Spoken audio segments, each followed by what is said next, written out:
KTDA Holdings and its subsidiaries are continuously looking for new ways to earn revenue for tea farmers, and with your government support, which now we have, the government is required in such areas of intensifying the market development initiatives, which we are happy we have started well. This year, we might, by the end of next year, try to hold an international conference on tea so that we can attract the buyers to focus on us. With this initiative, we believe, together with the government, especially the Ministry of Tourism, we'll be able to achieve a lot. Your Excellency, we have many things that we could actually say. But we know, Your Excellency, you are so well briefed that I don't need to keep on repeating some issues that are already with you. Let me therefore end by saying thank you very much. Thank you for the support of your government, yourself, and your leadership. But I want to assure you, we shall remain focused in the next 2 years to the level that the impact of our leadership will be felt. Thank you.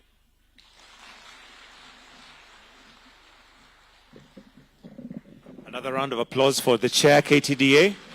Thank you very much, sir, for well articulating the issues.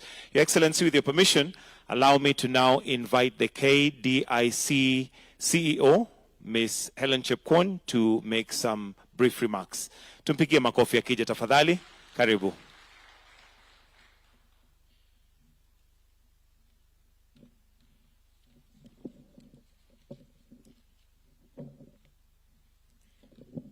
Your Excellency, the President of the Republic of Kenya, our CS Agriculture, PS Agriculture, it is a great honor and privilege to address you today on behalf of KDIC as an institution mandated to protect depositors and promote public confidence in Kenya's financial system. KDIC remains steadfast in its commitment to that. Our core mandate is providing deposit insurance to protect depositors against loss of their savings in the event of a bank failure. And it is in this reason that we are here today to pay protected deposits of KTDA, who are depositors of Imperial Bank and Chase Bank that are currently in liquidation with us. Our second mandate is receiving, liquidating, and winding up banks where we are appointed by the Central Bank of Kenya. And we also provide sound risk management frameworks to promote prudent banking practices and undertake early interventions to reduce the risk of bank failures. And it's in this activity that we've been putting much of our effort to prevent bank failures. And we've not had a bank failure for the last 9 years, and we hope that continues. And today, we are here to hand over a check to KTDA for Kenya shillings 2.6 billion, Your Excellency, funds that will go a long way in compensating farmers, the 591,000 farmers who lost their savings following the collapse of Imperial Bank and Chase Bank that are in liquidation. Currently in liquidation, Your Excellency, we have 19 banks that failed over the last 30 years that we are currently managing and paying depositors their monies.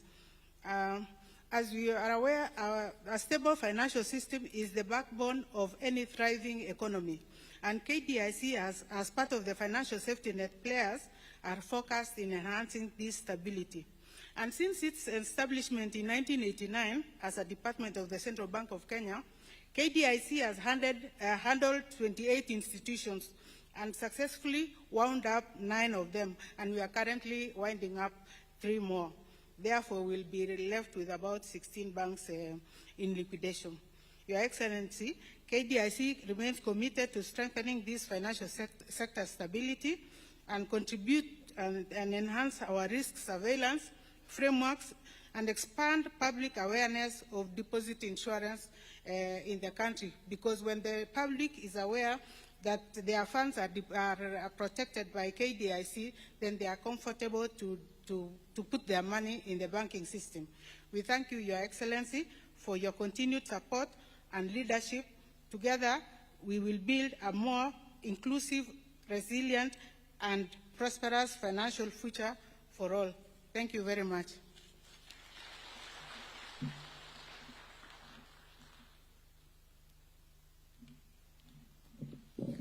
Thank you very much, Madam CEO. Next, Your Excellency, would like to hear from farmers. The story would not be complete without farmers. So I'll call the two farmers we have present to just come together and make some very brief remarks.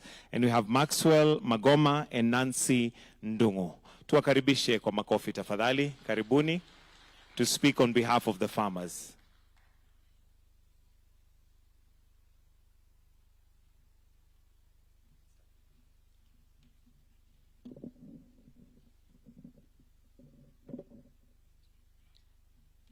Good afternoon and all protocols observed. My name is Nancy Ndungu. I am a tea farmer from a factory called Doti Tea Factory from Murang'a County. And I stand here in front of you to, first of all, thank you, Your Excellency, for your support to the tea farmer. So far, we have come because you have been available to support us when your support is needed.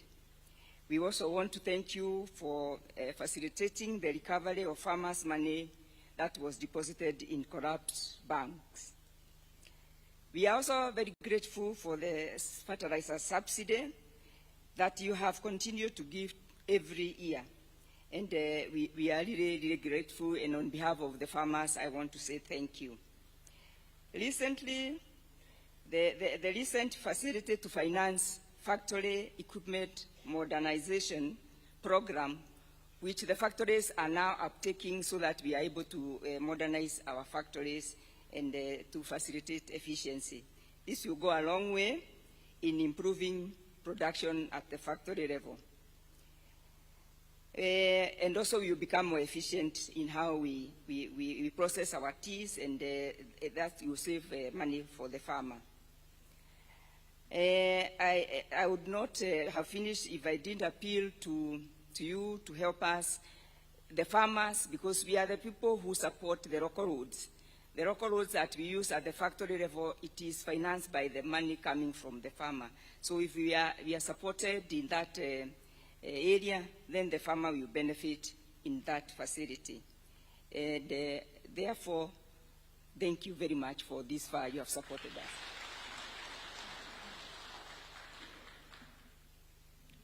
Your Excellency, Dr. William Samoei Ruto, Cabinet Secretary, all protocols observed. Hamjambo. Mine is very short. I am a farmer from the west of the Rift. One of our biggest problems in the west is hawking. Hawking is killing the tea industry. A lot of our farms have got a lot of tea. In the process, we expect a lot of return from it. Some of these hawkers pick tea from the road. The road collection compromises quality. Chances are they can always pick that even where the snakes are passed and the tea is poisoned. Thereafter, it goes to the European market and it is traced back. It says the Kenyan tea is poisonous. So can we have a framework whereby we operate at the same level as the KTDA factories do operate in terms of maintaining quality?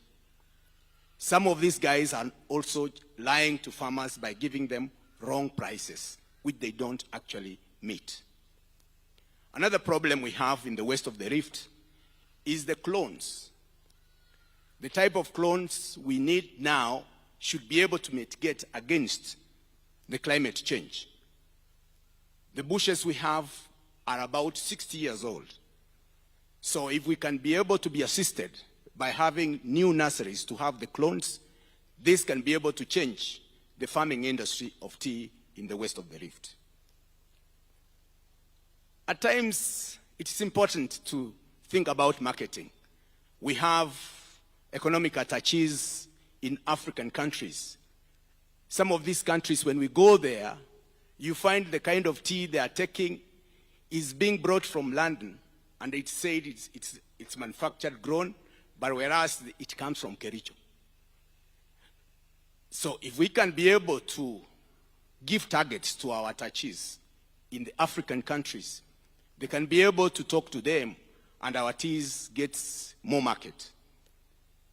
You know, at times we are trying to imagine, Your Excellency, why can't the government promote the local consumption by opening a lot of tea bars? Instead of the liquor bars, let's have the tea bars, whereby the government does that subsidizing of the same. They will take, they will be happy, and that will be able to increase our volume. So in this way, we understand, we know you as a very good farmer. This country is made up of agriculture. This is a real model of the bottom up. And if those guys down there can have something in the pocket, you'll be a very happy man. This business of saying, ati mzee umetuacha namna gani, as you are passing on the streets, it will not be there because they will have money in the pocket. You can't manage people who are broke. Ana kitu kwa mdomo. Like now, if I come out of this place and talk to my wife that I was coming from State House, she will start expecting a lot. So, Your Excellency, please help these farmers from the West. I heard even the chairman talk that the performance last year was bad. There is an issue of the bonus which is coming. Kindly, if there is little money, please chip in so that the west of the Rift can also have something. Thank you very much. Thank you very much, Your Excellency. Tumpigie makofi tena. And I can hear his clap is very loud, maybe because of something he mentioned there, of the expectation. I don't know. Your Excellency, at this point, allow me to now invite the Chair of the Agriculture Committee in the National Assembly, Honorable Dr. Mutungi, who will in turn invite the Cabinet Secretary. Tumpigie makofi akija. Karibu.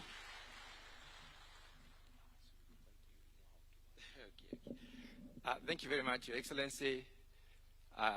Your Excellency, we arrived a little bit as you had already sat down. We were not misbehaving. We were engaged in something that you already know about. Thank you so much. Your Excellency, I know the Chair of Senate is also here. Please, maybe you could come and say something. But as he walks here, Your Excellency, I want to thank you and the government for the effort you are putting into tea. The effort of opening up new markets, and especially guaranteeing farmers' payment. Your Excellency, opening up new markets will enable Kenyans to sell their tea at better prices every day. There is the issue of the common user facility, which is also another guarantee even for more job creation. Your Excellency, we are here as a committee and looking at the legislation. We have already met the stakeholders. We are at the tail end of releasing that legislation back to you. The entity is working very well, and I believe the new legislation, or the new version of the legislation, will give them better effort, better standing to work better. With those very few remarks, let me allow my colleague to make a few comments.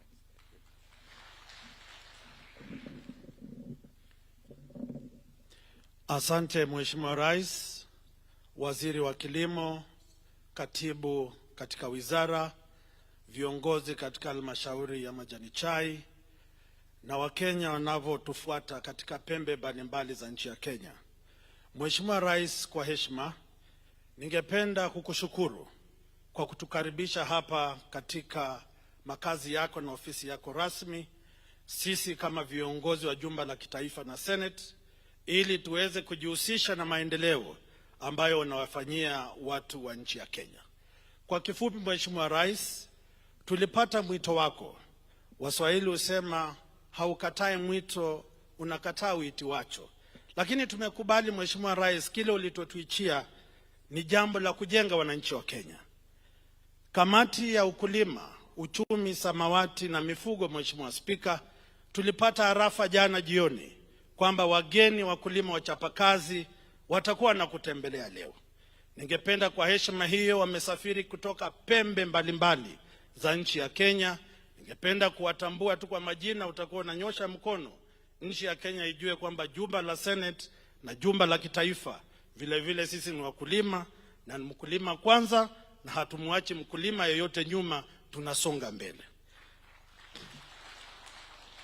Ningeanza na Mheshimiwa Profesa Tom Ojenda, mwanakamati wa uchumi samawati. Mheshimiwa Alexander Mundigi yuko katika maeneo yako hapa Mheshimiwa Spika, lakini katika shughuli za kazi. Tuko na Mheshimiwa Ezena yuko hapa seneta. Tuko na Mheshimiwa Geoffrey Odanga, mbunge kutoka Busia. Mheshimiwa David Kiplagat yuko hapa, asante. Mheshimiwa Justice Kemia yuko hapa, asante. Mheshimiwa Yusuf Farah yuko hapa. Mheshimiwa Jared Okelo, asante. Leo asubuhi amekuwa na kutetea vikali katika televisheni ya Citizen TV. Tumpigie makofi Mheshimiwa Okelo. Tuko na Mheshimiwa Brighton Yegon, kiranja wa timu ya basketball, asante, yuko hapa. Mheshimiwa mwenyekiti Mutunga yuko hapa. Mheshimiwa mimi mwenyewe mwenyekiti katika Senate, niko na Mheshimiwa Mburu Aburi yuko hapa. Tuko na Bi Cheque, asante sana, binti wa nguvu yuko pia nasi, na tuko na Kagome, mwanaharakati wa majani chai katika nchi ya Kenya, yuko pamoja nasi. Mheshimiwa Rais, wakulima wamesema pembejeo inafika. Mheshimiwa Rais, Mungu amekubali, kuna mvua. Mheshimiwa Rais, nimeona idadi ama takwimu ya wachapakazi ambao wananufaika na tija ya ukulima wa majani chai zaidi ya 1,600. Hii ni ishara kwamba Mheshimiwa, pesa unazoleta leo bilioni 2.7 zitaweka matumaini katika maisha ya wachapakazi, katika maisha ya watu wa Kenya. Sisi ni kukuhakikishia Mheshimiwa Rais, kama jumba la Senate na jumba la kitaifa, tutatunga sheria kutetea mkulima na kutetea mwanabiashara na kutetea serikali yako ili tufanye maendeleo. Vile vile majumba yetu tutatia msasa serikali ya kitaifa na serikali ya mashinani kuhakikisha kwamba uchumi ama ushuru wa Kenya wanavotoa kule mashinani watu waweze kuwajibika, ili wasikunyoshe vidole ama kukulaumu, kwa sababu Waswahili husema tenda wema nenda zako. Kwa heshima hiyo Mheshimiwa Spika, leo sio siku yangu, leo ni siku ya wakulima. Pesa zilikuwa zimezama, sasa zimeyuka, ziko juu. Wanaomba tu leo wabebe kitita chao na warudi nyumbani. Sisi tutawafuata na tuburudike nao. Chai mkulima kwanza, hatumwachi mkulima nyuma. Asante sana na Mungu awalinde. Karibu mwenyekiti, utamatisha. Na Mheshimiwa Rais, Mungu akubariki sana na uendelee kufanyia watu wa Bungoma kazi. Nimezungumza na mwenyekiti hapo wa KTDA. Kule Bungoma ni chemichemi ya kahawa. Naomba unapozuru wengine usitupite na sisi. Asante. Mheshimiwa Rais, Mheshimiwa Chairman wa Senate huenda akawa amesahau wengine. Mheshimiwa Yusuf, Mheshimiwa Justice Kemei, na upande huu mwingine nafikiri ametaja hao wengine wote. Mheshimiwa Rais, ningetaka sasa kumkaribisha CS wa kilimo Mheshimiwa Senator Mutahi Kagwe.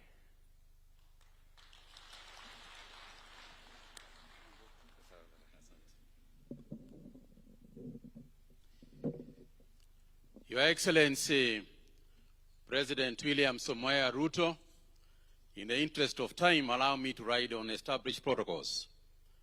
Your Excellency, today is a very important day. Today is a great day for a lot of people who are sitting here in front of you. And today, somebody is going to put some money in their pockets. And you know, Your Excellency, when you gave me this position, you told me that the responsibility that you have given me is to ensure that farmers put money in their pockets. That's the job. Hiyo ndio kazi mimi ulinipatia. So when I hear in the slightest way that somebody is getting some money in their pockets, I feel that I'm on my way and we are on our way to the job that you set for us. From the outset, Your Excellency, let me start by thanking the committees of Parliament who are here with us, specifically the chairs, because we have worked very closely with Parliament in the processes, not just in this particular process, but in revitalizing agriculture as a whole. When it came to the budget period, we worked very closely to ensure that farmers are supported. You will recall, Your Excellency, that we decided that packaging material for tea packers was going to be zero rated. There will be no tax on packaging material so that our farmers can be able to add value and create jobs for our youth. And it is in a manner of speaking, it is what we want to do to digitize and bring youth into agriculture. And you, Your Excellency, I would like everybody here to know that in the cabinet meetings that we had, you drove very hard that idea of removing taxes so that farmers can benefit. Your Excellency, at the same time, the chairman alluded to the issue of marketing. At the same time, Your Excellency, you have ordered me to ensure that we are opening new markets, we are talking to new companies, we are looking for new uses of tea, particularly, so that our farmers never have bulk tea in Mombasa. You remember that the instruction you gave me right behind me is that first we clear the bulk tea that was sitting in Mombasa. And to a large extent we did. But of course, new tea keeps on coming in. And I'm grateful to the Kenya Tea Development Authority, as well as the Tea Board of Kenya, because they too have worked closely together to ensure that the tasks that you have set forth for us are achieved and achieved in good time. Your Excellency, in that area of marketing, you are aware that we have had some challenges. For example, in the area of selling our orthodox tea to Iran. And you know the problems that we have been having in that area. But I'm also glad to report to you, Your Excellency, that working very closely with the Prime Cabinet Secretary, the Honorable Musalia Mudavadi, and his Ministry in Foreign Affairs, we have engaged very intensely the government of Iran so that they can open the doors. Within 60 days, we are in the last meeting, because their Minister for Agriculture was here, and we agreed that within the next 60 days, we will try and resolve whatever pending issues we have, so that we can once again open the Iran tea, so that our tea can begin to sell. And they particularly are looking for orthodox tea. And as you know, a lot of the companies represented here are also investing in orthodox tea, because orthodox tea will fetch higher prices than regular tea. And for that, again, we are grateful. Simultaneously, Your Excellency, the development of tea has largely been funded by exchequer amounts. And you and I will agree that sometimes there's a delay or not forthcoming with the exchequer amounts. Consequently, through Parliament, we want to finish the regulations regarding the issue of funding of tea research and other activities in tea through the new act which is going to come, so that a bit of the money that we are going to get can fetch from ourselves via small levies, so that we can have our own money to develop these new crops and new varieties that our farmers need, so that they can also increase productivity per unit and productivity per tree, so that we can increase the quality of tea. Your Excellency, without much ado, what I would like simply to summarize is as follows. we are determined to do a number of things. One is to increase the quality of tea. This hawking business, Your Excellency, you and I have shared this. The hawking business must come to an end. It is the only way that we can ensure that the quality of tea remains at how it is known across the world. In my last week's visit to the United States, Your Excellency, the key thing that is out there in the US market is that the Kenya tea is of very high quality. Very high quality. And anybody even suggesting at that meeting that there were hawkers in Kenya, I was almost denying. Because that would threaten the image that we have of good quality Kenya tea. So we intend to stop completely any hawking of tea. Secondly, the picking of tea. In my various visits across the various tea factories that are represented here, we have confirmed that we will go no more than 2 birds, 2 leaves and a bird. 2 leaves and a bird. 2 leaves and a bird. And we have agreed. Although we have been to some places and seen almost a branch, but that's a story that we want to finish. So, Your Excellency, today as we congratulate the people who are going to receive the money, and thank you very much to everybody who got involved in this process, we want to thank you also for the continued support. You know, Your Excellency, my job is easily discounted by half in terms of difficulty, because you were the minister for agriculture. So every time I try to tell you a story, you just look at me and tell me, Mutai, hiyo kazi nimefanya miaka mingi sana. So we know that we are well represented in the Ministry of Agriculture. The President himself was the Minister for Agriculture. What else would he be asking? What else would he ask for? So allow me therefore, ni waulize sisi nyote, tusimame, tukaribishe Mheshimiwa Rais, ndio amzungumzie. Makofi tafadhali.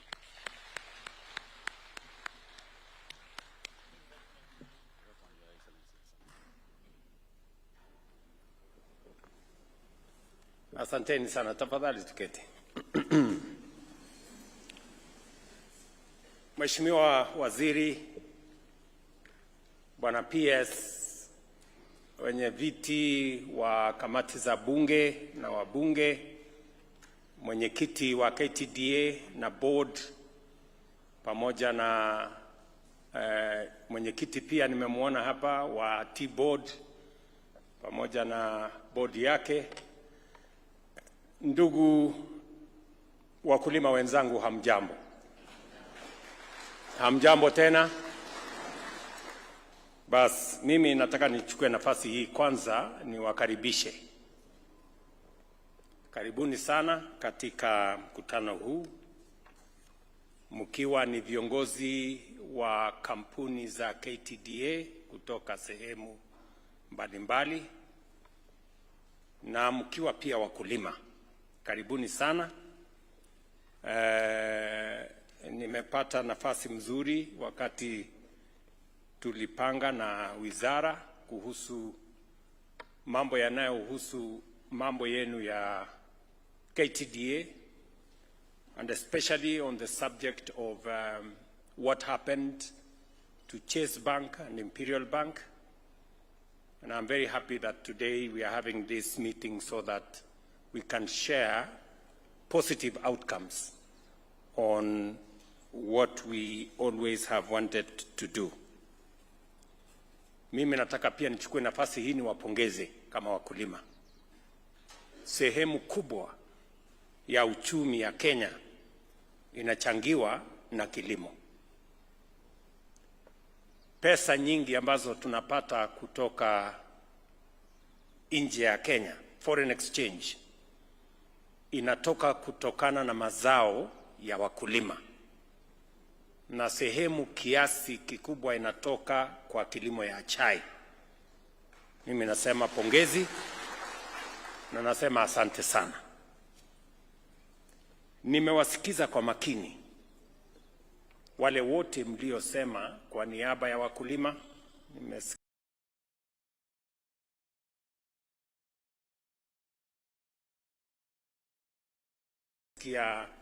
mama ameongeza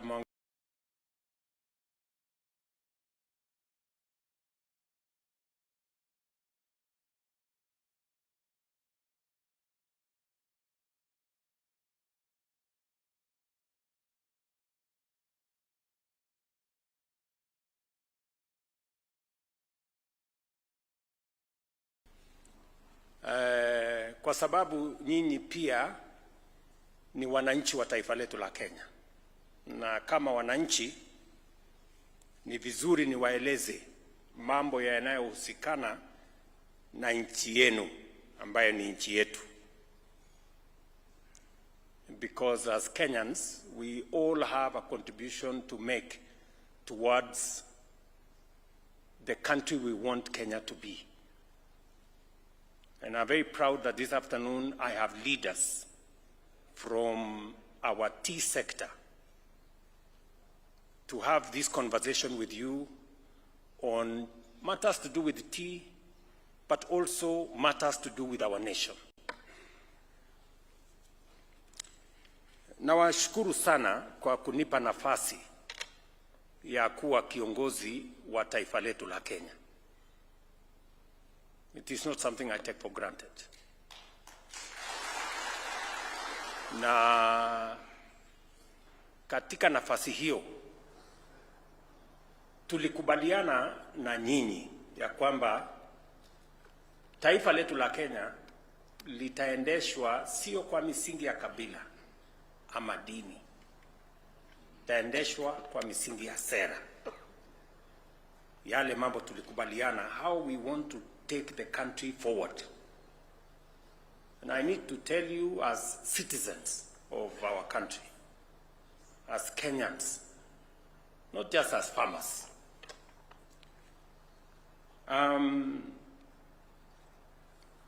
farming, as you all know, contributes close to 50% to our GDP. And therefore it is very important to us as a country, to us as government, that farming is given the attention that it deserves.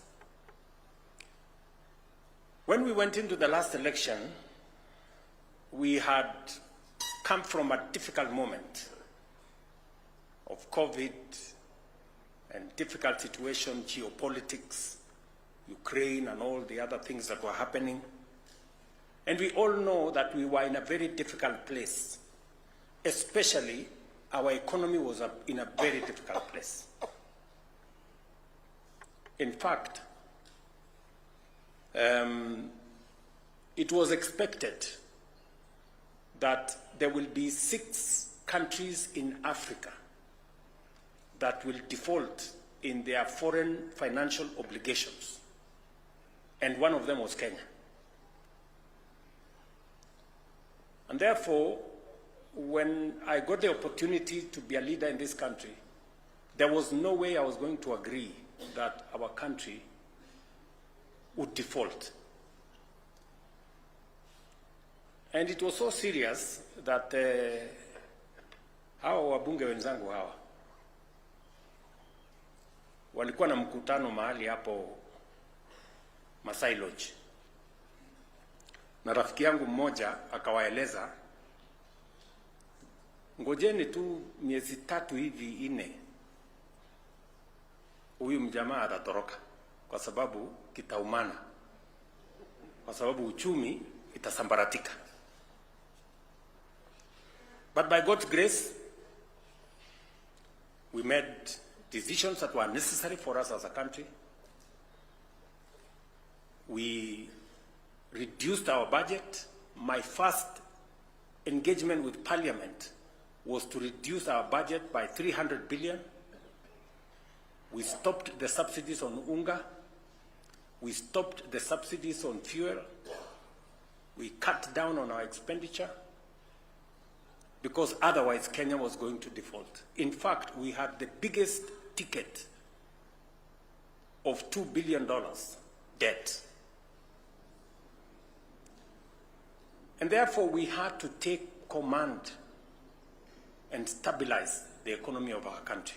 Many people did not appreciate those difficult choices that we had to make. I can tell you today, as a result of the decisions we made, our inflation was at 9.6%. Our exchange rate was at 160 to the dollar, 165. Our foreign exchange reserves were at $5.9 billion, only 2.5 months cover. But today, I can stand before you as citizens of this nation we all love and tell you we have stabilized the economy of Kenya. Inflation, we have brought it down from 9.6 to 4.5. Exchange rate, we brought it from 165 to 129 to the dollar. Our foreign exchange reserves are now up from 5.7 to $11.8 billion, the highest in the history of Kenya. And because you follow current affairs, IMF 2 months ago released a report that said Kenya has now overtaken Ethiopia, has overtaken Angola. We are now the 6th largest economy in Africa. Because it was necessary, because without a firm foundation, economic foundation, it is not possible for us to build this nation. Number two, you know very well that our agriculture was not doing well, especially our food security. And our import bill, ile pesa tunatumia kuagiza chakula kutoka nje, in 2022 was 504 billion Kenyan shillings. Pesa tunaagiza mahindi, tunaagiza sukari, tunaagiza mchele, tunaagiza wheat, edible oil. Many of the things we can actually grow in Kenya. So I took the position and I committed to the people of Kenya that we were going to sort out agriculture. And it was important for us to sort out agriculture because our economy substantially depended on agriculture. So what did we do in the agricultural space? Because we were farmers. Number one, we registered farmers because it was necessary for us to have a database so that we can make decisions based on correct information. We registered all our farmers. Now we have a database in Kiamis.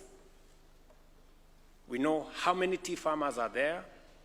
Every tea farmer, we know their acreage, how many coffee farmers are there, and their acreage, how many farmers are there doing sugarcane and wheat and maize and on and on and on. Today, I can confidently tell you we have a database on all our farmers, and we can make decisions on the basis of correct information. That was our first assignment. Because all this time, we didn't have a database of information. Number two, I told you we were going to change from subsidizing consumption to subsidizing production.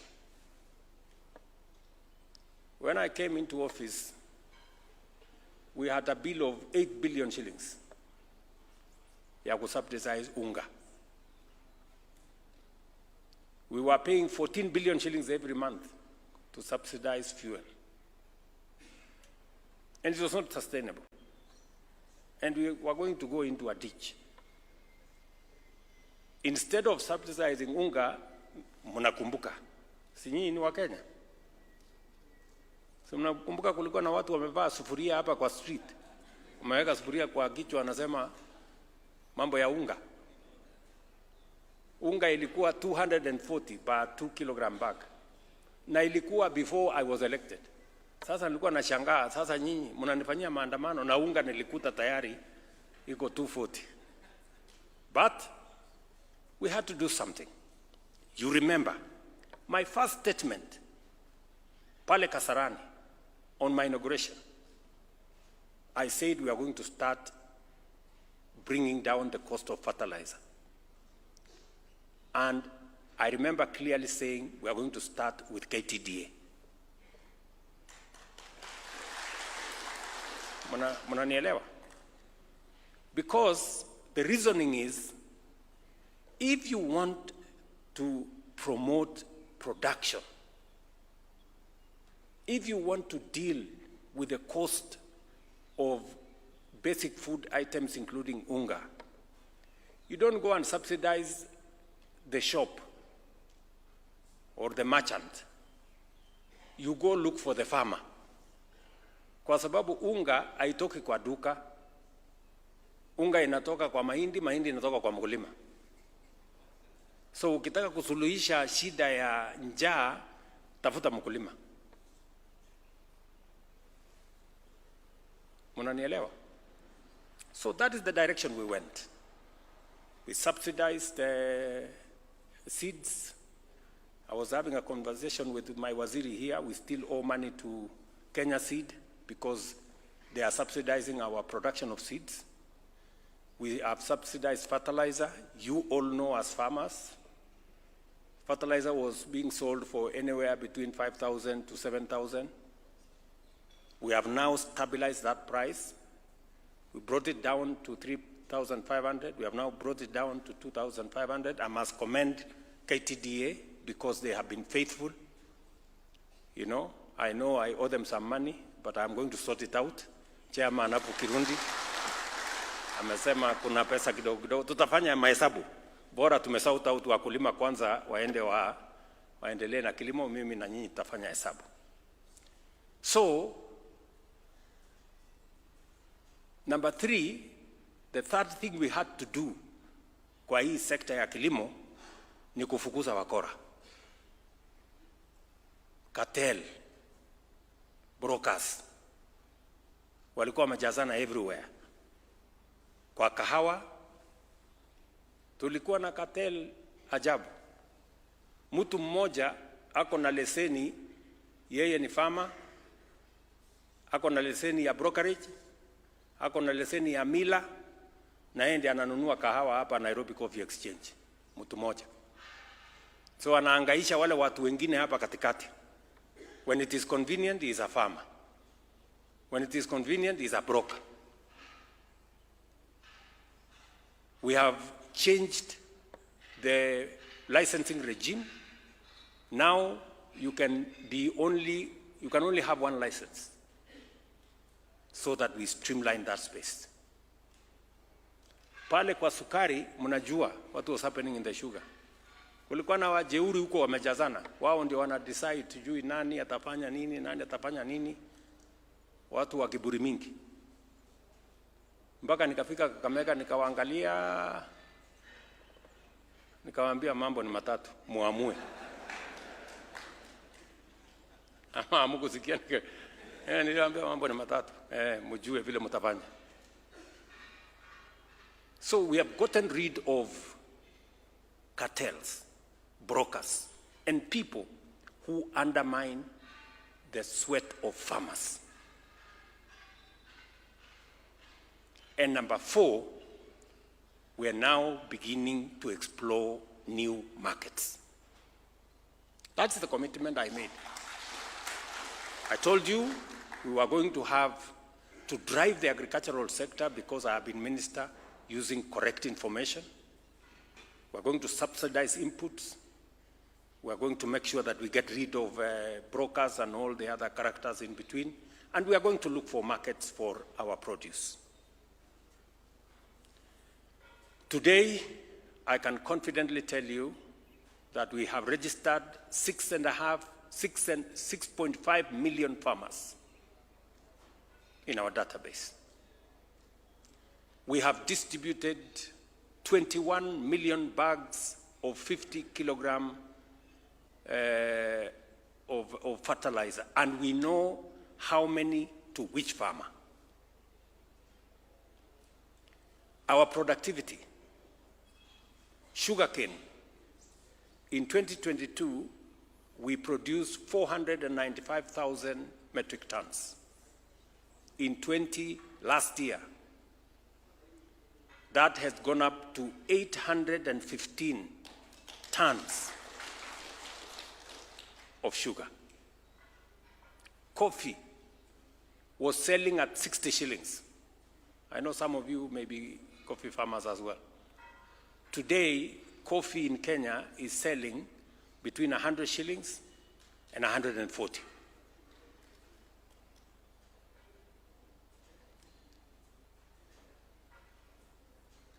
Milk was selling between 32 and 35. Today, milk is selling between 45 and 50, and we are still tightening the screws around there. Tea. I want you to look at the numbers. Our total sales of tea in 2022 was 138 billion. Our total sales 2024 was 215 billion. So we are making progress. We are making progress. Sugarcane farmers are making more money. Coffee farmers are making more money. Dairy farmers are making more money. You guys are making more money, you just don't want to say. And we are going to make sure that going into the future, among the things we want to do so that we can expand this sector better is to make sure that we do more processing, more value addition, and create more markets. And also to make sure that our whole chain of production is much more efficient. And that is the reason why we have carried out specific interventions in the tea sector. But before I go there, I just wanted to give you an idea of what we are doing in the general space around agriculture. You heard me, I've already given instructions to Waziri here, because dairy is important to us. Already, we have doubled our exports of dairy products from about 4 billion shillings to about 9.8 billion shillings last year. But we need to do more around the space of milk because we have a big market outside there. Today, I can tell you, because we have intervened in production, even the dairy farmers are benefiting from fertilizer subsidy. We are seeing more silage. We are seeing better returns from our dairy sector. And that is why we decided that because we want to do more milk, we have now reduced the price of sex semen from 8,000 shillings per dose to 1,400 shillings per dose. And Waziri is beginning to see at the mechanics of how we are going to do that. I have also to tell you something about health. Because you're Kenyans and we live in this same country. The Constitution says health is a constitutional right of every citizen. It is not a privilege for those who can afford. And that is why we committed that we were going to change the delivery of health in Kenya. For a very long time, health was left to the designs of everybody. So what did we do? And for your information, universal health was in the NAC manifesto. Ngilu aling'ang'ana nayo ikashindikana. Tukakuwa nayo kwa Grand Coalition manifesto. Anyang' Nyong'o akang'ang'ana nayo ikashindikana. Part of the big four yetu ya Jubilee, universal health was one of them. Tukapatia waziri mmoja anaitwa Sicily Kariuki akang'ang'ana nayo. Tukafanya pilot Kisumu, Machakos, Isiolo na Nyeri. Mpaka ikatangazwa rasmi kwamba imefeli. Mnanielewa? Kwa hii uchaguzi ambaye ilipita, universal health ilikuwa manifesto ya Azimio na ilikuwa kwa manifesto ya Kenya Kwanza. It has been in our manifestos for the last 30 years almost. But I said this time round we must deliver on this thing. Na mimi nataka niwashukuru hao wabunge. Tulipeleka sheria bunge because we had to change the law. Ile tulikuwa tunajaribu, we were trying to do, cut and paste. But this time round we decided to do the law. Tukatengeneza sheria ine to replace the NHIF Act. We have a final one that is going on in Parliament now. And we have changed completely the delivery of health in Kenya. Today, I can confidently tell you that from 7 million people who are registered in NHIF, we have close to 27 million people today registered in SHA. Mnanielewa? We have changed the financing structure. Ile ya NHIF ilikuwa na ubaguzi. It is only when you have a job, when you have a pay slip, that you can be registered or when you can afford. But we have said under SHA, every Kenyan must be registered because health is a right, constitutional right of every Kenyan. And we have gone a step further.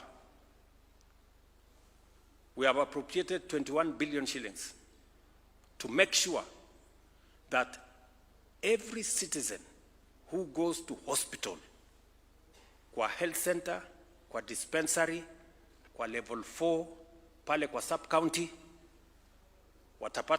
watatibiwa, watapatiwa dawa, hata kama ni sindano kudungwa, na aende nyumbani bila ya kuitishwa pesa yoyote. Mnanisikia? That is the position as I talk to you today. Na tumekubaliana na counties kwa sababu bado kuna counties hospitali zinacharge wananchi.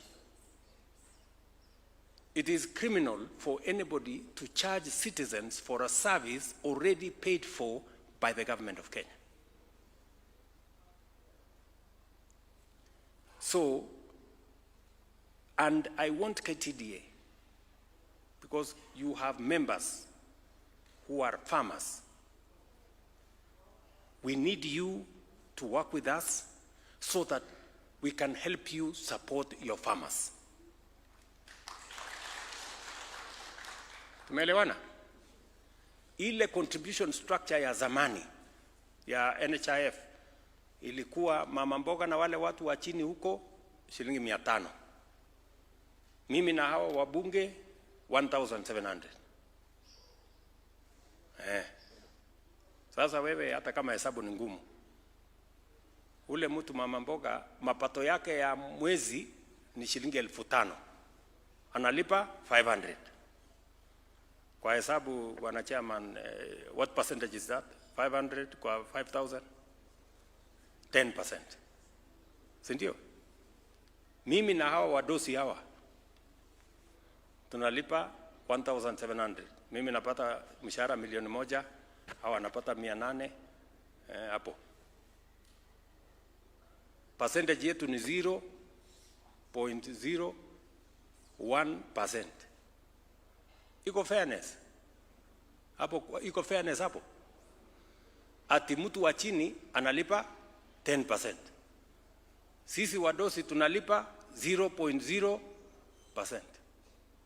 Ndio nikasema hii ubaguzi jameni tuachane naye. Let us have equity. Let us have fairness. Kwa hii SHA sasa tumesema kila mtu alipe 2.75%. Mama mboga atoke 10%.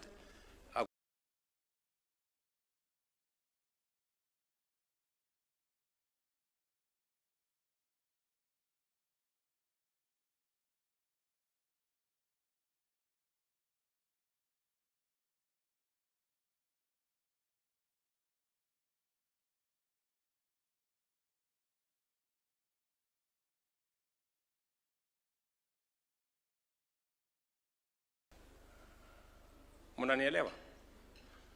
So today I can tell you we are raising enough money to make sure that every Kenyan gets treated. We have 27 million Kenyans registered today. Walikuwa wanapiga kelele zamani, oh SHA ifanyi, wamekaa kidogo. Wamesema inafanya lakini inataka kufanyiwa namna hii. Ndio sawa. Tutarekebisha. And we have stopped the fraud. And I want to tell you, NHIF iliangushwa na wakora na wezi. Tulikuwa na hospitali moja hapa Kino, hapa. Inalete bill, inasema wamefanya upasuaji ya watu 20 kila siku. Sasa tukashangaa hii hospitali Kino, it must be a very big hospital. Ilikuwa inaitwa St. Catherine. Tukaenda kutafuta kuangalia. Tukakuta iko kona. Second floor kwa kona fulani.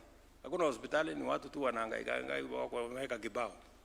Kazi yao ni kuiba, kuandika tu claims. Tukafunga. Kulikuwa hata na mtu mwingine huko Eldoret. Alikuwa na hospitali kubwa hapo. Lakini kwa hiyo hospitali yake accountants ni wengi kuliko madaktari. Sasa wewe ujiulize accountant anafanya nini kwa hospitali? Si hospitali mahali ya kutibu watu. Lakini accountants ndio wamejaa hapo. Kazi yake kubwa fake claims. Just imagine wakati tumemaliza sasa tumesimamisha NHIF tukasema hii 30 billion tunataka kulipa. Hii madeni. So mnasema iko madeni ya 30 billion ya NHIF. Wasema haya, let us do verification. Nikatengeneza committee, waziri akagazette committee ya verification. Unajua nani alienda kotini? Wale watu wakasema hatutaki verification, lipa tu sisi pesa. If we owe you money, si unalete makaratasi yako useme ndio hii nilitibu fulani nikatibu fulani ndio hii makaratasi. They don't want because it was pure fraud. And I want to promise you that we are not going to pay any fraudulent claims in SHA. We have made the whole system a digital system so that we only pay for Kenyans that are treated. And you are going to see how much change is going to come as we implement this program. Because I need to tell you so that you can assist your members and take the country forward. The final thing I want to talk to you about is the whole program of job creation. Sisi wote hapa ni wazazi, tana mimi. Tuko na watoto wamemaliza shule, form 4, wametoka college, wametoka university. Ni kweli ama si kweli? Shida kubwa ya Kenya ni jobs. We spend 650 billion shillings to train Kenyans every year. but we haven't been thoughtful about what happens when they get out of school. So this time round, we decided to be deliberate and intentional on where are we going to create these jobs. Because you gave me a job, I needed to think about what is going to happen to others who don't have the job I have. You know? So we have 4 pathways. Number 1, tukasema tufanye affordable housing. Many people walikuwa wananiuliza, hii affordable housing, what is it for? Affordable housing, yes, is because we need to do decent housing. We need to get rid of slums. We need to reduce land fragmentation. We need to make sure that but more importantly, we need to create jobs for the young people of Kenya. Na hiyo story ya jobs na story ya housing, wacha niwaeleze tena. Hii story ya housing imekuwa kwa books yetu tangu zamani. Housing ilikuwa manifesto ile ilitangulia. Ilikuwa kwa manifesto ya NAK. Ndio Raila alikuwa waziri wa ujenzi na barabara, akafanya ile slum upgrading, nyumba nafikiri 500 hapo Kibera. That's where he started. Lakini baada ya hiyo ikakwama. Ikakuwa kwa manifesto ya coalition government ile tulikuwa naye. Ikakuwa kwa manifesto yetu ya Jubilee. Among the big 4, one of them was housing. In fact, when we were elected with my senior Uhuru Kenyatta, aliniambia we must implement this housing. Na kwanza yeye ndiye aliniambia, I know of a very good professional ako South Africa.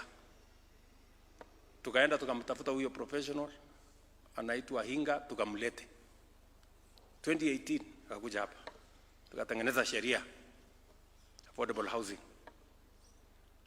Tukapitisha bunge. Wakati ilifika hapo sasa ikaanza kelele. Kelele, hii levy, kelele. Sasa Uhuru akaniita akaniambia, William, si wewe uko na nyumba? Nikamwambia niko na nyumba. Na hii kelele tunapigiwa hii ni ya nini? Kama watu hawataki manyumba, aje ikae. Tukawachana naye. Ikafika 2022.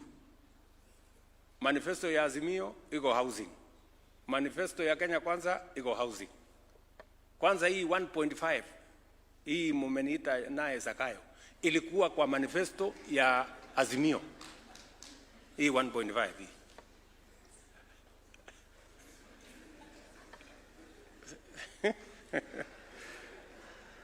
Sindio? Yes, ilikuwa kwa manifesto ya Azimio. But because it is the right thing, sisi wote we know it is the right thing, lakini nani atafanya hii kitu?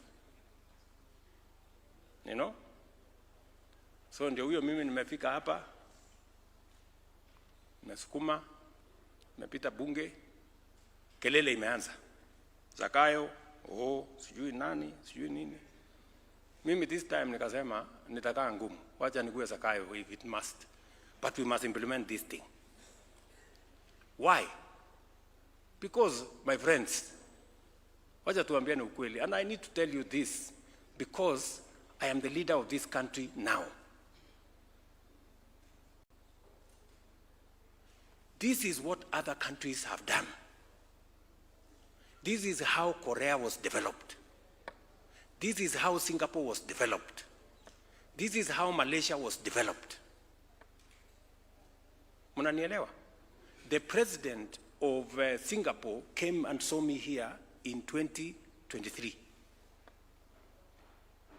Singapore was a slum like Kibera. Singapore. It was a slum like Kibera. Today, Singapore, 95% of the people of Singapore are home owners.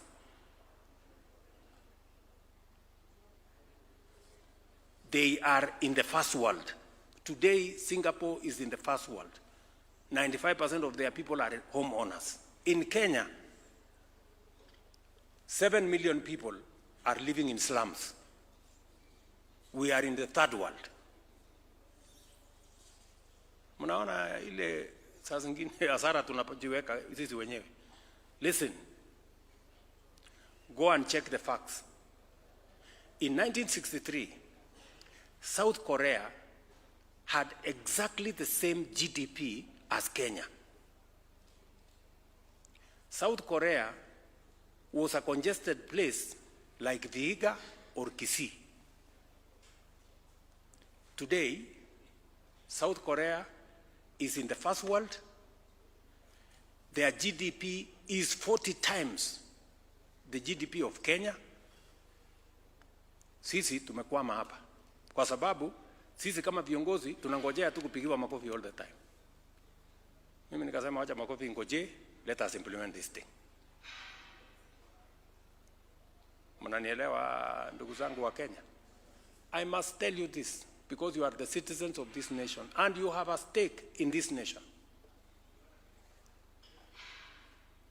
Today, 320,000 young people are working in our program of housing. We have 170,000 houses being built. We have 700,000 houses in the pipeline. We have 400 markets which we are building across Kenya. We have 170,000 hostels we are building for our young people in colleges, TVETs, Kenya medical training centers, and universities.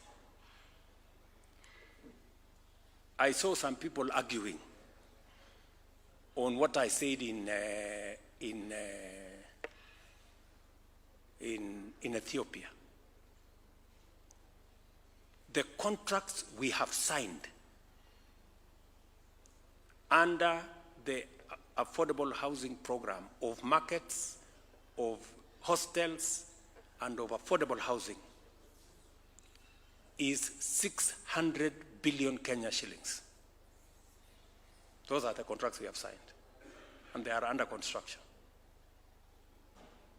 It is more than $4 billion. And this is not money we have borrowed from anybody. This is money yetu ya nyumbani, the money we have from here at home. Because we just sacrificed 1.5% of our earnings. Sasa mimi nataka niwaulize wa Kenya. Ukienda leo Mandera, the largest housing estate is affordable housing. Wajir, Mombasa, Kitui, Nairobi, Bungoma, Kisumu, any town, the largest housing estate is affordable housing. And it is just 2 years. Tell me what's going to happen in 10 years. Tell me what's going to happen in 20 years. You will not recognize this country in 20 years because of this affordable housing. Mnanielewa? Good people, that is how a nation is transformed. A nation is transformed by a vision. And when leaders lead from the front. Tunaelewana? By December this year, 600,000 Kenyans will be working in affordable housing. By next year, mid-next year, we will have 1 million people working in affordable housing. And you will see it for yourself. You know, how we are going to change this country. And Kenya is not the only one. Sisi ni kuchelewa tumechelewa. Korea wametuacha na miaka. Tukikaakaa tu hapa na kuongea na kupiga mdomo na ukabila na chuki na nini na vitu ya bure. Number 2, we are pushing the agenda on digital jobs. If you go to Ruiru hapa, mutaona. If you go to whatever place, you will see. Number 3, we are pushing the agenda on export of labor, or what we are calling labor mobility, create more opportunities for Kenyans to work globally. So these are among the things we are doing to change our country. And I want to encourage you as citizens of Kenya. I have the privilege to be the leader of this country today. And I must tell you as it is, so that we can make the right decisions. We are free to make the wrong decisions. There is no problem. But I don't want you to make the wrong decision when I can tell you what the right decision is. Hii nchi mnaona hii tutaibadilisha in our lifetime. Tukiwa hapa hii nchi itabadilika. China changed their country in 30 years. It was among the poorest countries in the world. Today, China is the second largest economy in the world. Believe you me, I am confident about Kenya and our capacity and our ability to leave this third world place where we are and join the first world in 20 years. We can do it. Na mimi nitasukuma. Mutanipigia kelele, lakini nitasukuma hii kitu mpaka. Because, listen good people, hii pesa yenu, silikuwa imekwama pale kwa bank. Na Kiingereza mingi, huyu anasema, huyu anasema, huyu anasema, ule mwingine, huyo mwingine. You know? Today, you are going to walk away with a check of 2.65 billion for your farmers. Si namna hiyo? What has happened in this sector of yours? In 2022, our average price per kilo was about 51 shillings. Today, by last year, the average price is 64 shillings per green leaf in tea. Our total exports of tea, as I told you, was 138 last year. Tumefika 215. My push, and I have told the tea board, I have told the minister here, our push is that we must get our tea from where we are today. We must push it to 270, 280 billion by 2027. And there are certain things we have to do. You know very well the numbers, Kirundi there knows. Made tea, we had almost 35 kilos in 2022. By last year, we were at 598 million kilos. We need to push two things: value addition. It is the reason why Parliament passed the law to remove taxes on packaging material. As a result, we already have 5 companies that are setting up in Kenya to begin the process of value addition and processing. Already we have licensed 5 new companies into Kenya. Our plan is to make sure that as we make progress into the future, we are selling, as chairman here said, more processed tea. More processed tea, more orthodox tea. That is the future. That is how we are going to raise 270 billion by 2027.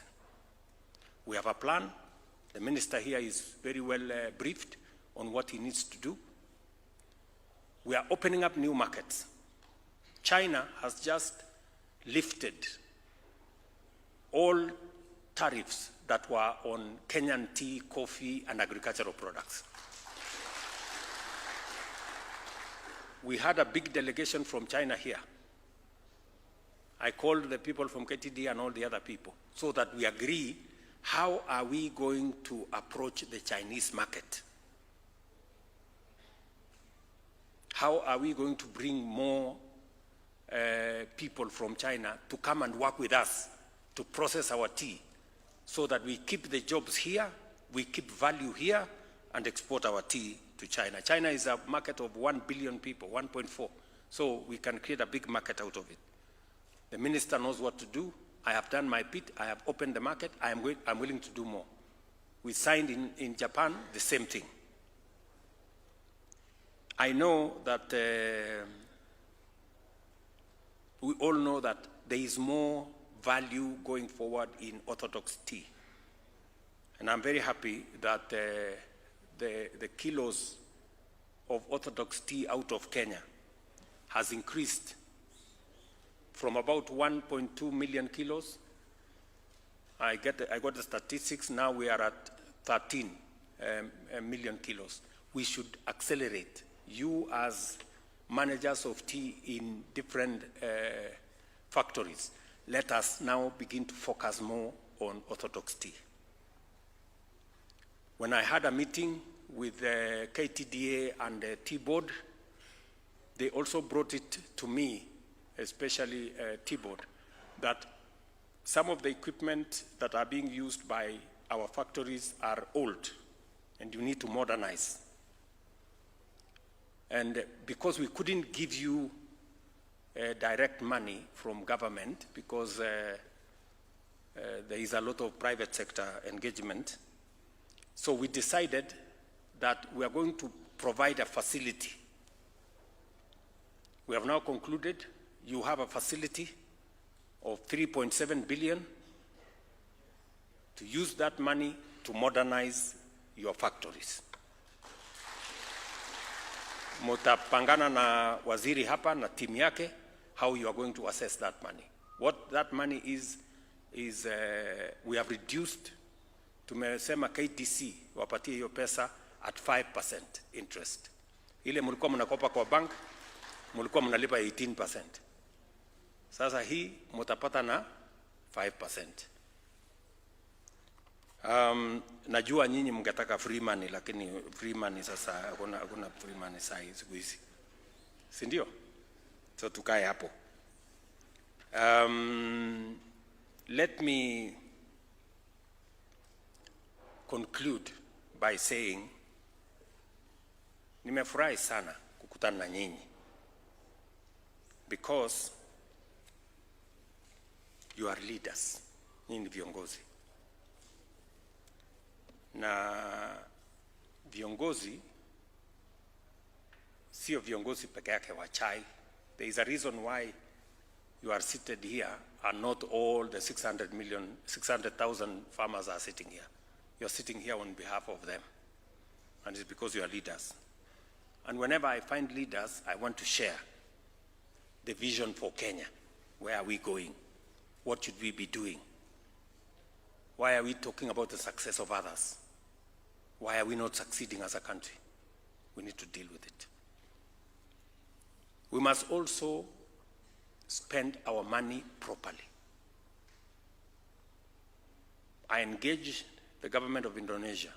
I engaged other governments, and we agreed out of experience that procurement of public services, we lose up to 40% of public money through procurement.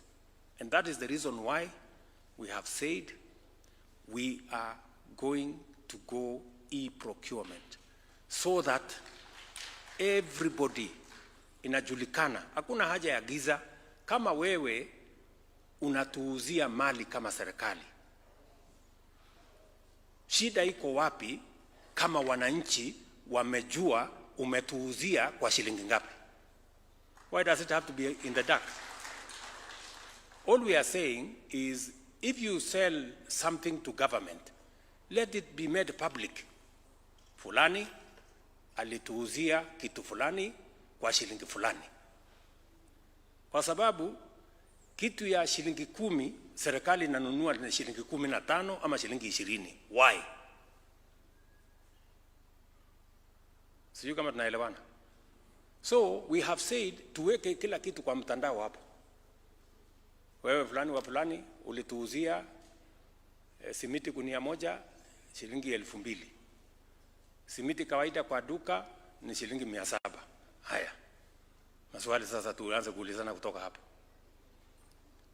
Ndio mnaona hii kelele yote mpaka wengine wameenda kotini kublock because they want to continue hapa kwa giza. Hii giza lazima tuondoe. Let the public know how much is government procuring public services for Kenyans. Ama mnataka tuendelee kwa giza? Yeah, that's all we are saying. This is how to stop corruption at the beginning. Tusingoje mtu aibe, twende tusumbuane na yeye, tutafute DCI, sijui tutafute nani, anti-corruption, nini. Why don't we stop this thing? Kabla pesa haijaibiwa, si tunyamkwamisha hapo. Tuanzie hapo. So that's what we are saying. So for the avoidance of doubt, let me say, we are not going back on e-procurement because we want transparency. And we want to make sure the people of Kenya get value for the taxes they pay. They get the to pay for the correct amount for services or products that they purchase. That is how we are going to eliminate corruption. That is how we are going to deal with pilferage. And that is how we are going to save public money. And I have said clearly, any public official who does not want to participate in e-procurement, hakuna mtu amelazimishwa kufanyia kazi serikali, aende afanye kazi mahali iko giza. There is no problem. Lakini hapa hakuna nafasi ya kufanya mahali iko giza. We don't want. Kuliko kusumbuana na watu, kupelekana kotini, kusumbuana. Let us stop corruption at the beginning. I encourage KTDA to do the same. I encourage KTDA to do the same. Fanyeni procurement mahali iko wazi. Wacha watu wajue ni pesa ngapi. So, marafiki zangu watu wa KTDA. Chairman Kirundi amesema niko na deni yenu, nakubali. Niko na deni. Waziri, nitapangana na wewe at least bilioni 2 tulipe kabla ya Disemba huyu mtu. Unajua sasa anakuja mahali kwa watu wengi hivi, anakuja kunitangaza huyu mtu wako. Sungeniambia kando. Lakini sawa tu. Sasa kwa sababu nataka transparency, hiyo ni mzuri. Sasa hata wale wengine wakubali tupeleke mambo kwa e-procurement. Ndio, kila kitu iwekwe mahali kwa wazi. So, we are going to have a conversation. I know that KTDA is doing a good job. You have tried your best to keep to the prices we agreed on. We are going to make at least available 2 billion shillings before when we do a supplementary budget. Alafu tutakumalizia tukifungua mwaka. Alafu tuwe sawa sawa sisi wote. Nimewaambia mko na pesa 3.7 billion ya kukopa to modernize your factories. And we have kept interest at 5%. It's almost free money.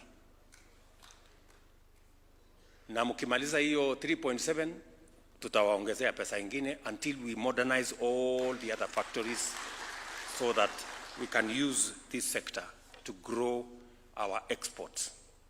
But I also want Waziri and his team and T-Board and everybody, including KTDA, we begin to have a strategy on how to add value to our tea. I have taken the firm position that we cannot continue to sell our tea as Lipton tea. It has to have a Kenyan brand. Hata watu wa Lipton niliwaambia, hata mkiandika Lipton andika hapo made in Kenya. Yes, because it is what it is. Na wamekubali kusema okay, wacha tufanye namna hiyo, lakini tutapangana vizuri. So we must brand our tea, do more value addition. Mutatueleza as practitioners kama kuna sehemu mnataka to adjust sheria kidogo. Wabunge ni hawa. We have 2 committees, very committed people, I must speak for them. They are actually like trade unions for farmers. Wanafanya kazi ya wakulima pale ni kama wanalipwa. Lakini mimi naona kama wanalipwa. Mshahara yani ile ya bunge sisemi. So, nataka niseme asante sana kwa hiyo maneno yote. Na wacha nimalizie kwa kusema, unajua kuna watu za zingine wanashangaa mbona mimi nasukuma sana hii mabadiliko ya Kenya. I have a reason. Kwanza tumechelewa. Tumechelewa tukihangaika hapa na vitu mambo madogo madogo. We don't have time.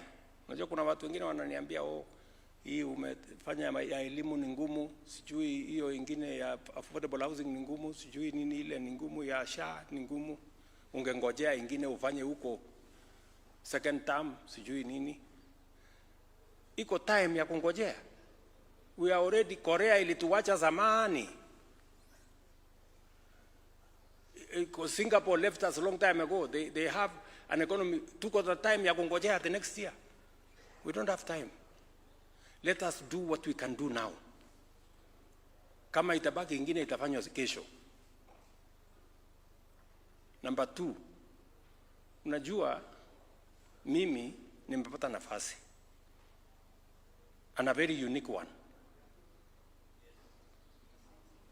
Number 1, wale walinitangulia wengine walikuwa wazee, mimi si mzee. I'm a young person. Mimi niko na experience ya kutosha. Nimekuwa mjumbe miaka 15. Nimekuwa naibu wa rais miaka 10. Kuna experience nyingine mimi nangojea. Mimi nimesoma. Na nimesoma vizuri. I am probably the most learned president has ever elected. Kenya has ever elected. Si ndio? So mimi nangojea nani? I have no excuse. That is why I must do all these things. Munisamee kama nimewakosea, lakini wacha ninyoroshe hii nchi yetu inyoroke vizuri. This is what and I am very committed to it. Kubadilisha hii nchi. We must change this country. We are tumechelewa na kuzunguka na maneno madogo madogo. Let us for once focus on changing the country. Na mimi niko na bahati hata zaidi. Unajua sasa mimi leo ni kiongozi wa Kenya Kwanza, which is the ruling coalition. Na mimi tena ni former deputy party leader ya opposition. Mimi nilikuwa deputy party leader ya ODM. Sasa nobody else has the network kuunganisha pande hii na pande hiyo na kusukuma pamoja.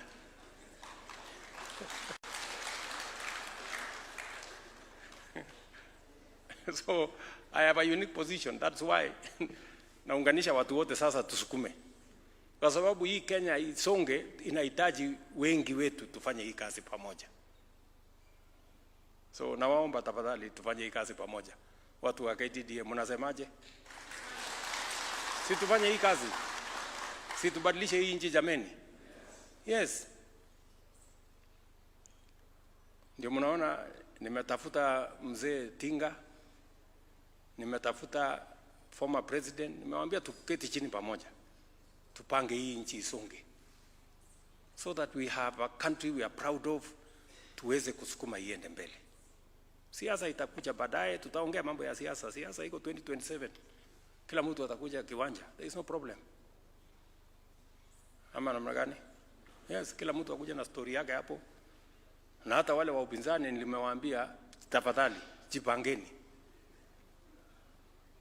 Kasongo, sijui Ruto must go, sijui one term haitoshi. You need to have a plan. Ama? Lakini mkikaa hamuna agenda, hamuna mpango, hamuna sera, hata akili inaonekana hamuna. Sasa Kwa sababu kama wangekuwa na akili, si wangekuwa wamepanga kitu. Watuambie huyu Ruto amefanya affordable housing imefika hapa. What can they do? Ati wanataka kuabolish. Sasa hiyo ni akili gani? Anyway, sitaki kukorofishana na watu. Tumekuja kwa mambo ya pesa. So watu wa KTDA, I am very happy that today we are releasing a check to you. My request to KTDA is that this money must get to the farmers. Wacha nirudie tena, Bwana Chairman. Wewe ni rafiki yangu, tunajuana siku mingi. Hii pesa ifike kwa wakulima. Kwa sababu msinifanyishe kazi mingi kwenda kutafuta alafu ipotelee hapa katikati. Wacha ifike kwa wakulima. Na mimi naiko na imani mtafikisha kwa wakulima. Mimi nawatakia heri, nawatakia baraka. I am looking forward to another opportunity when we can have a conversation about tea and when we can have a conversation about our nation. Asanteni sana and God bless you.